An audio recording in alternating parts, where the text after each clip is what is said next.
Bonjour à tous, aujourd'hui nous allons parler de la relation entre la France et le Sénégal, un nouveau chapitre des relations. Un tournant semble s'ouvrir dans les relations entre la France et le Sénégal. Bassirou, le président sénégalais, avait promis lors de son élection de rétablir la souveraineté de son pays.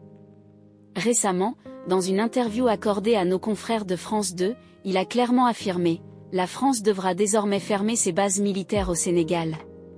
Cette déclaration marquante s'inscrit dans une dynamique de changement des rapports entre les deux pays. Le président sénégalais a ajouté « Est-ce que, en tant que Français, vous pourriez imaginer voir dans votre pays des militaires sénégalais, en uniforme, circulant avec des chars ou des véhicules militaires ?»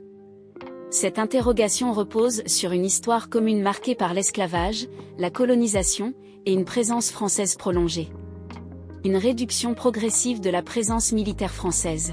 Cette annonce survient quelques jours après que Jean-Marie Becquet, envoyé personnel d'Emmanuel Macron en Afrique, a remis au président sénégalais un rapport sur la reconfiguration du dispositif militaire français sur le continent.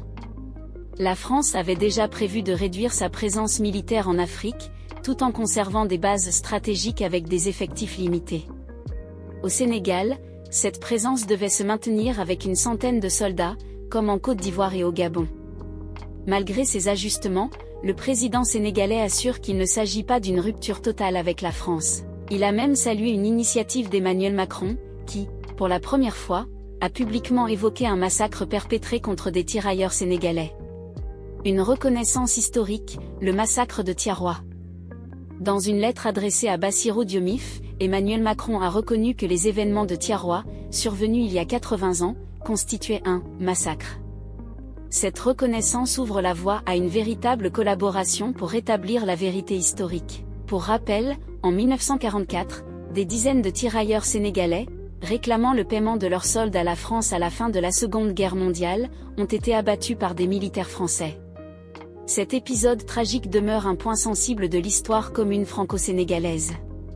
Des commémorations sont prévues ce dimanche au Sénégal. Cependant, Emmanuel Macron a présenté ses excuses pour son absence, invoquant des contraintes d'agenda. Vers une nouvelle étape des relations. Le Sénégal cherche à renforcer sa souveraineté tout en maintenant des liens équilibrés avec la France. Ce tournant pourrait marquer une nouvelle étape dans les relations bilatérales, fondées sur un respect mutuel et une mémoire historique partagée. Cette actualité illustre l'évolution des dynamiques en Afrique et la nécessité pour la France de repenser son rôle sur le continent. Comment ce nouveau chapitre influencera-t-il les relations entre les deux pays à long terme ?